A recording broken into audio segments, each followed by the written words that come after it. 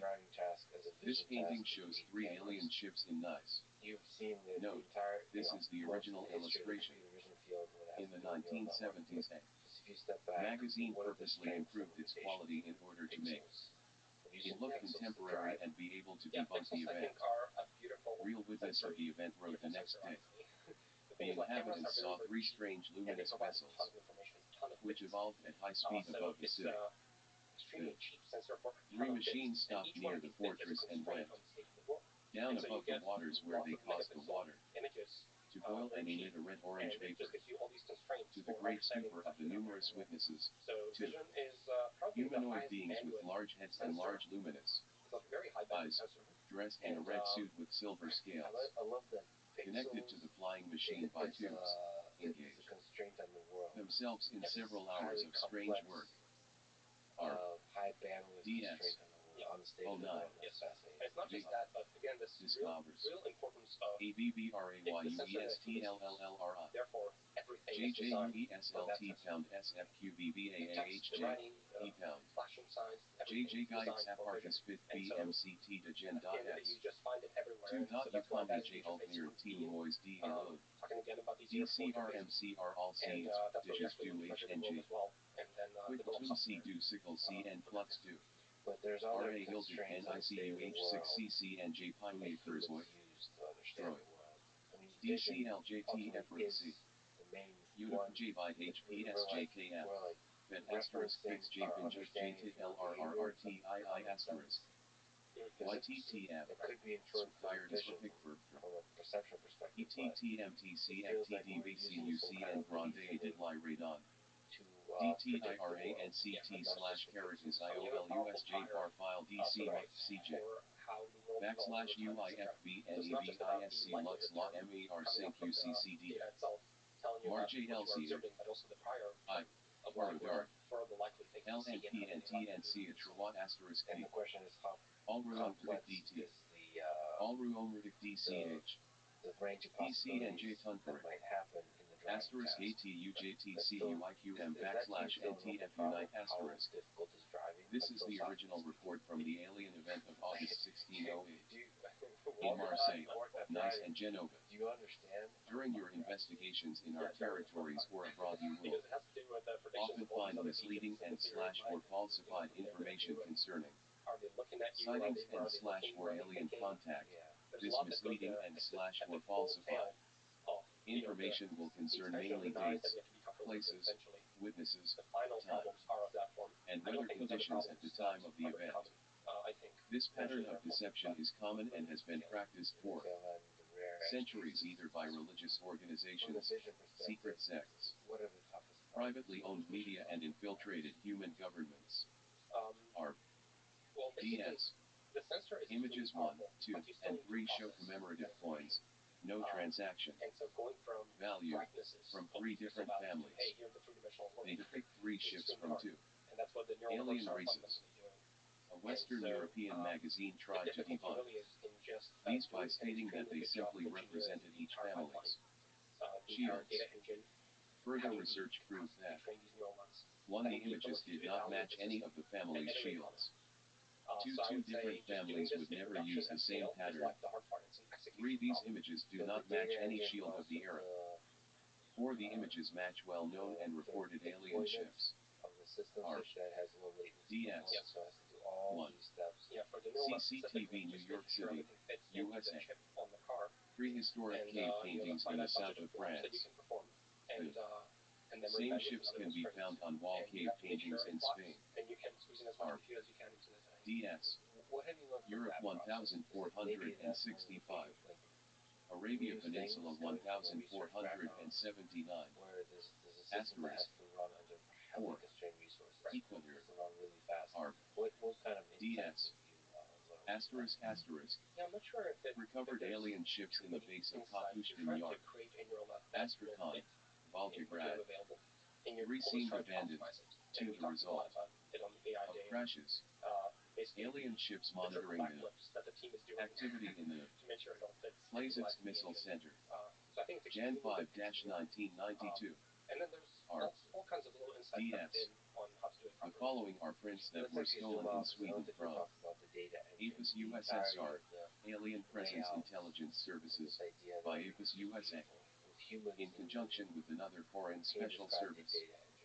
6 months later these prints were, unknown reason, attributed to an American civilian as an invention and later, as a fake.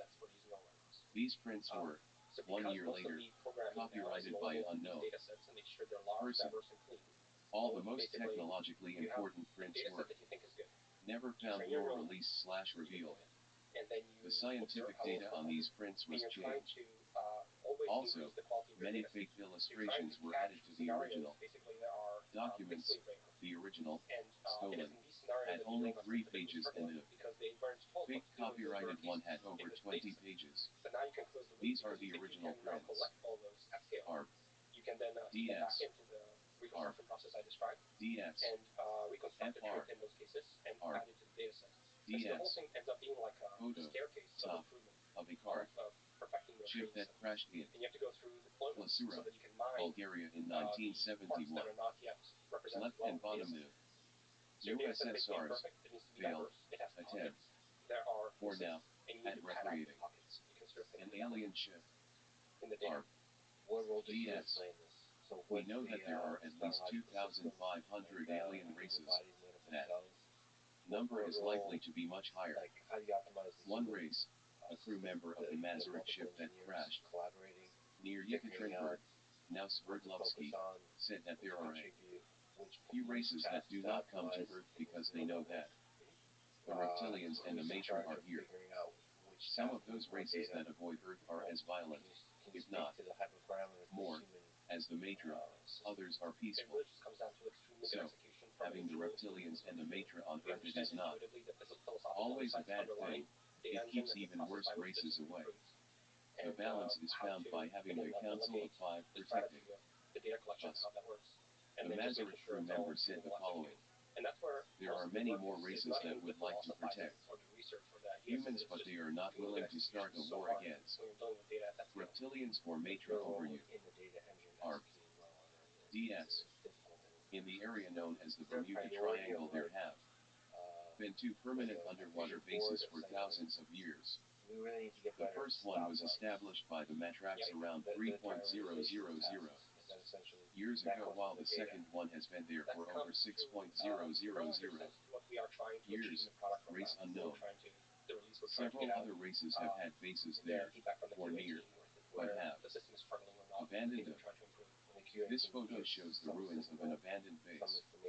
APIS USA used their influence in the media to propagate the rumor that it was a sank submarine. Later APIS USA created a CGI video about it. Remember, we cooperate with other APIS, but we do not trust them or share information that is deemed confidential or top secret. ARP.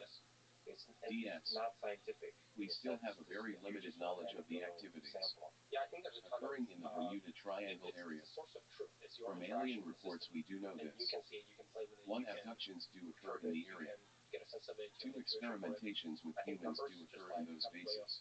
numbers and plots and Three, graphs there is a are, much harder. multi-dimensional space portal that goes It's to tied to a lot of and things from the triangle, train a not language exactly model. inside the area known It's really as the triangle. is by you interacting. Or there is a with it. race that is planning on building / creating a new I think like Elon also, base in the triangle in the year 2021.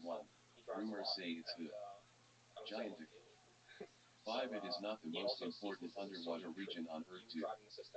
Those alien races are What do you DS. think?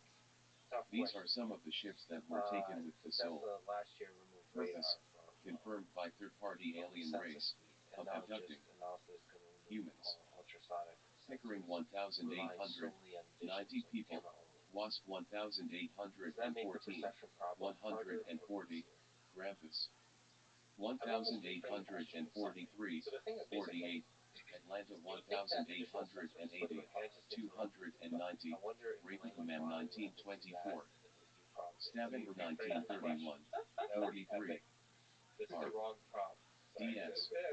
Like a The little bit crash of a of the wrong Solopsy question, RAS ship basically in you think that Roswell, these sensors USA, are an asset in July to you, 7, but if you fully 1947, consider the entire has been product, one of its the most entirety, secretive APIS these USA sensors are case. actually potentially liability. Despite our best efforts, we were These never able to sensors recover aren't any they don't just appear from your evidence product. except for the top Someone secret you have photos an on entire Annex supply chain, even hearing 3352B.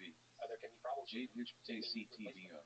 They are part of the And manufacturing process. They can go back online in production. EIOICMCTNH Hiri IH You Kivodi need to source them, you Nulia maintain them, you have to have teams that buy them JLPH carry somewhere, I.2 all of it. JV7 to And or then you also have JEOPOE. to incorporate them, fuse them, and use them Athiogizi somehow. Eiffel Key And so it actually like CST. loads your Ziak and R a lot of asterisk. it. And I think Elon is really RACS. good at IC simplify. PGIV That's part decide of his great part. IA. And he always Q tries to slash throw away S, things that are not essential X. because he understands the entropy FFE in pound FE organizations pound and OT processes. pound O And I and think in this case, IWSR03 the pound. cost is high and you're not potentially saving if you IVINK just fins give an alt and engineer. carrot And I'm AAPS. just trying to improve my network and, KJMEP con. is it more useful or less HQS pound useful? How Rick do LV you I expose it? pound And KNN the RIN thing is, once you GCG. consider the full cost L of the lab system, ATO it actually is asterisk 3 potentially dot liability. POC carrot And you need to OHS be really sure that UJAJD it's getting 1947 LC. in this case, Dot you JL want that slash lit using it or not asterisk using it, I0 and the delta KR. is not massive. J.5 And so carrot it's colon point Is 0. it also bloat in the data engine? FET JCTLLT VA JRLU. T carrot JC. And these sensors, Idle can CC change over time. For example, like LJTC one type of, say, radar, LEX other type of radar will change over time. Now you suddenly need to worry about it. Now suddenly you have a column F here of slash people like LV telling you, carrot what sensor type was it? R. And they all have different distributions. DS. And then Our agents they can, estimate that near they distribute noise and 659B entropy of into all everything. aliens and And they UFO float stuff. related And also websites on the organizationally, internet really fascinating to me worldwide that it can are be very government distracting. or government If owned you and only ran. want to get to work is vision. In the case of All the USA resources are only finite, websites, and you're that building number up a jumps data to engine, and you're actually 839B, making forward progress because and that in is Europe to 709B. sensor with the most In the bandwidth, USA, most constraints in the world. 359B of those websites are ran by the NSA, If you're 309B only a finite amount of sort of by the spend CIA, of, focus across different 159B by the processes. military, And, 109B by kind APIS of USA, reminds me of 59B a bot, bit of lesson. the FBI and the rest by unknown Simplify the government system. agencies. In the In long Prussia, run, that number is not around pushing it in the long run, 339B. seems to be always the right solution. In China, that number Yes. is In around that case, it was far out, but 959B. it seems to apply In to Japan, that almost number all is around systems. 709B. So where, In what do you Australia, think about that the number is LiDAR around approach? 259B. In The India, that battle number is PC around was 559B. In Brazil, that number is around 809B. Note from myself and Retro, the information above was That's like the added really important thing and about whether you written can achieve to the book in really good functioning of an 2007. AI system. That Our is beyond. So data collection DS. systems. Yeah. In the so-called Area 51, there are members, number unknown, It's just another of sensor. 4 different races and, forcibly cooperating Yeah, I with think humans and similar to reptilians. the radar discussion, As basically. far as we know, none of those members are either I don't high-ranking think it or this have a thing doesn't offer significant importance in their extra, fields of extra expertise. information. It's extremely The costly. Matron There's and all kinds of humans problems. conduct You have to worry about security it, you have to services calibrate it, and etc. support too. It creates bloat and entropy. The You base have to be really sure that 24/7. you need this There's more than one sensor. race In conducting this case, operations on the basically moon. and I think The main race in honestly, the I will moon make a are the stronger statement. Indigo, I think the others, aka some Tall of the White. other companies The are Mythili using also probably have at wrong. least one base, Yeah, so surface, you have on to what we consider the sensor call the dark side of Earth's satellite. in Many of the considering Indigo who human built end up either as slaves for mining underground, or as what they call Johns and Marys, but their official name is Students M.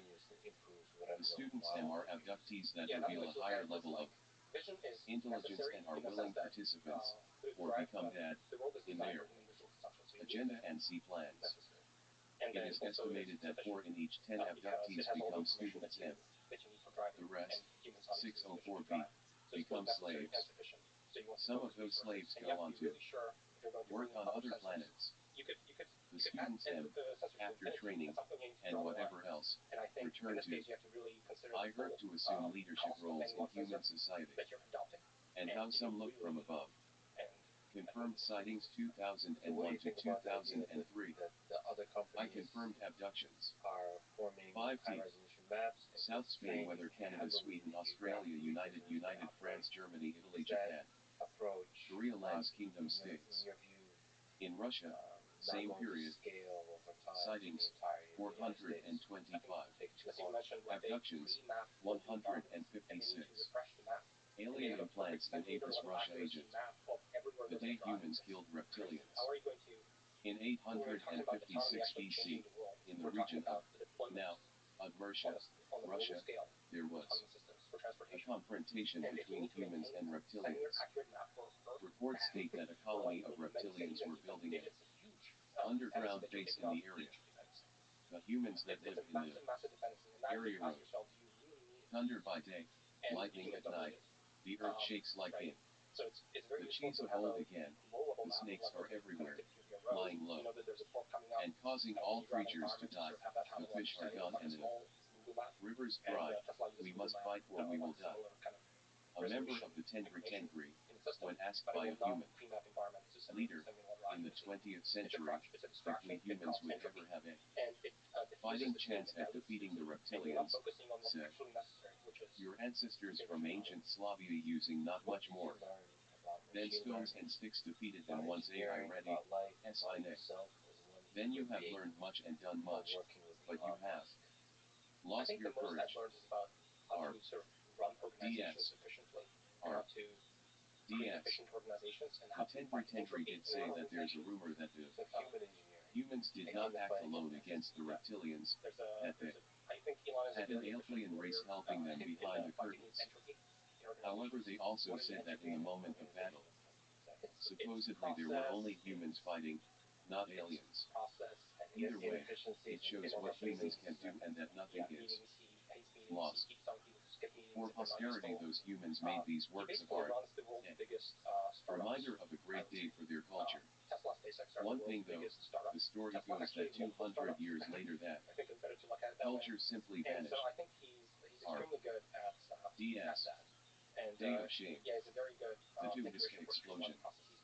The Tunguska incident was a powerful explosion that occurred in a desolate area near the Tunguska River in Russia. On June 30, 1908. It is common IY believed to have been caused by the explosion of a large meteoroid in Earth's atmosphere about 5 to 10 kilometers, 3 to 6 miles high. The blast flattened an estimated 60 million trees over 2,150 square kilometers. But the Tunguska explosion did not have a cosmic birth end.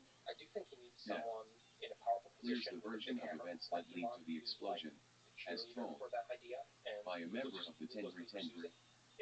R. DS. For 5 days and 4 nights, near what you call Tunguska, the matron had been fighting the doors up. Other races were starting to choose sides and were going to get involved. Even the Council of Five was worried with the escalation and seriousness of the event. On the clay of that great explosion, an Elmanuk ship came to Earth in order to try ending the conflict. The Elmanuk are respected wherever we may go. They are wise and impartial.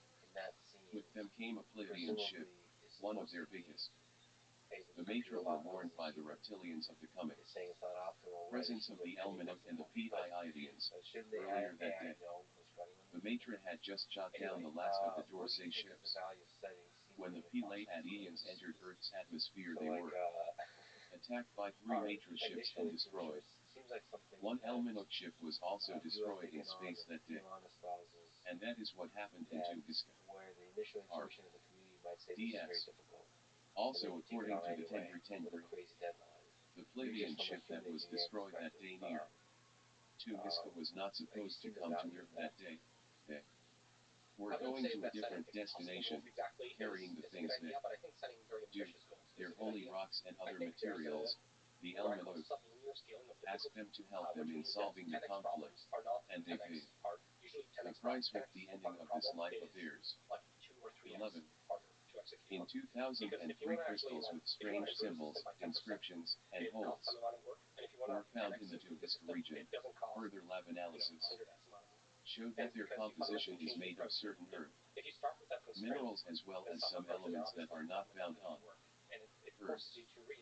Note of myself and Petro, in late 2008 the crystals were presented to the media by a Russian scientist. After much discussion about the origin of the crystals, matter lost interest and it is supposed that the crystals now rest in a private collection. DS. The Cholkai, as aliens call them, are not an alien race as commonly accepted for many years by different avis. Aliens do not know how they evolved or where they came from. The only things we know about them are they exist in all continents, they live underground and are mostly nocturnal.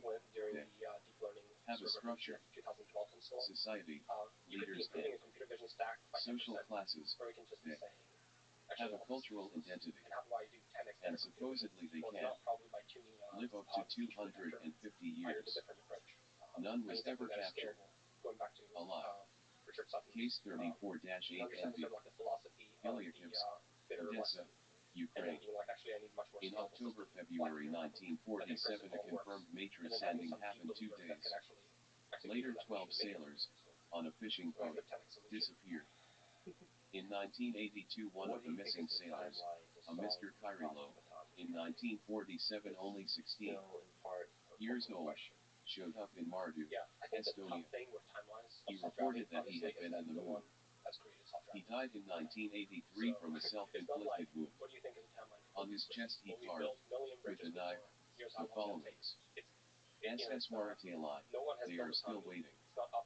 Case 556-9 IGP. Oregon. HMS Sickle was a submarine of the Royal Navy. In June 12 of 1944 it went missing while on patrol in the Northern Aegean. One member of the crew was found in 1971 near Bend, Oregon. In 1984 he became an advisor to USA President Ronald P. Reagan, and he was often seen in the company of Minnesota Governor Harold Stassen. As far as we have been informed he is still alive. R. DS. List of American politicians with connections to the reptilians. Confirmed. Former U.S. Secretary of Defense Donald Rumsfeld. Former Vice President Dick Cheney. Former President George H.W. Bush. Former President George W. Bush. Former Secretary of State Henry Kissinger. Former President Bill Clinton. R. DS. Alien ships. R. DS. R. DS. How do you form DS. a strong representation DS. that allows you to make a prediction about tractability? So if you're the leader of a lot of humans, DS. you have to kind of say DS. this is actually possible. R. Like, DS. how do you build up that R. intuition? It doesn't have to be DS. even driving. It could be other R. tasks. It could be DS. R.